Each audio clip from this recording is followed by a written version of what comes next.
আসসালামু আলাইকুম এভরিওয়ান, আপনারা কি তা করা আছেন বালা। আজকে প্রতিদিনের মতো একটা ডেইলি ব্লগ নিয়ে আসে আপনার লোকে শেয়ার করলাম। এত সকালে ঘুম থেকে উঠে চাও খাওয়া পরের বাদে নাস্তার একটু ব্যাপারে চলে এলাম। আজকে পরোটা দিয়া ডিম পোস্ট কইরা আজকে নাস্তা খাইলাম। খাওয়া পরে আমরা পুকুরের মাঝে তো বাক্কা একটা মাছ ধরা পড়ছে। ডরিজ একটা রাখন, আমরা সিলেটি ভাষা ডরি করে জানি না, একটারে আর কিতা ডাখন। এরপরে মাছ এখন বানাইলাম, বানানোর পরে আজকে দুপুরে কিতা রান্না পাড়া করলাম। সেটা রান্নাম পাঙ্গাস মাছ বুনছি, আর সেটা তো ভাত রান্নাম, আর কয়েকটা ঢেঁড়স ভাজি করলাম। এরপরে আর একটা তো খুব প্রিয় একটা খানি আমার লতা আমি রান্নাম শুটকি দিয়ে আর ছোটো মাছ দিয়ে ছোটো মাছ মারা হয়েছে। আর তো ছোটো মাছ কয়েকটারে আমি নীলাও রাঁধছি ছোটো অল্প। এরপরে বাচ্চা তেন আম করে তেন খাইতে তেন আম কাটিয়ে দিলাম।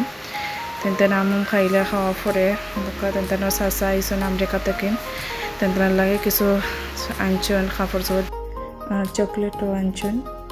যাই হোক বাচ্চা তেন তো চকলেট হইলেও আর কিছু লাগে না, তেন চকলেট পাগল বেশি, বিশেষ করে আমার বাচ্চা তেন চকলেট বেশি ভালো পান।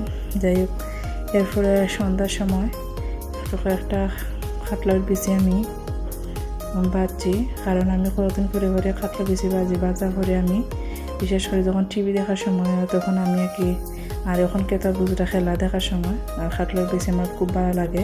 খেলা থেকে কিছু ভাজা পোড়া খাইলে লাগে টিভি দেখার সময় আমি এর সাথে ভাজা পোড়া খাই।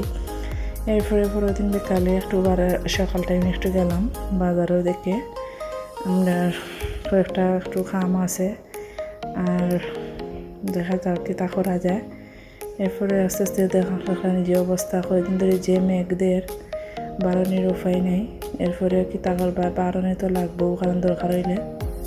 এরপরে আমি একটু বাজারে দিকে গেলাম, গিয়া কয়েকটা টাকা বিকাশ থেকে উইথড্র করলাম। এরপরে আরও কিছু কাজকর্ম আছিল এবং করলাম, টুকটাক আছে বাক্কা জিনিস কাম ওটাও শেষ করলাম, কারণ না বাড়াইলেও হয় না। বিকাশ থেকে কিছু টাকাও তুললাম। এরপরে চিন্তা লাগে এইবার সময় কিছু মজা কিছু নাড়লেও হয় না। এরপরে সন্ধ্যার সময় একটা মুসুর ডালের বড়া বানাইলাম, কারণ সন্ধ্যার সময় কিছু এটা বাতা পুরা আবার চিনি চাই কিছু এটা খাইতা। এরপরে ভাবলাম যে কয়েকটা জটপট বানাইলাই। আর আমার তো ব্লেন্ডার আছে, কারণ ব্লেন্ডার ছাড়া আমার উপায় নেই, চেষ্টা করতে গেলেও আমি ব্লেন্ডার দিয়ে করলেই ফাটার তেমন একটা পিছন পাই না। আর এই ছিল আজকের ভিডিও। আপনার সকলে ভিডিওটা দেখবা আর লাইক শেয়ার ও সাবস্ক্রাইব করা, পাশে থাকবার পুরো ভিডিওটা দেখবা। আল্লাহ হাফিজ।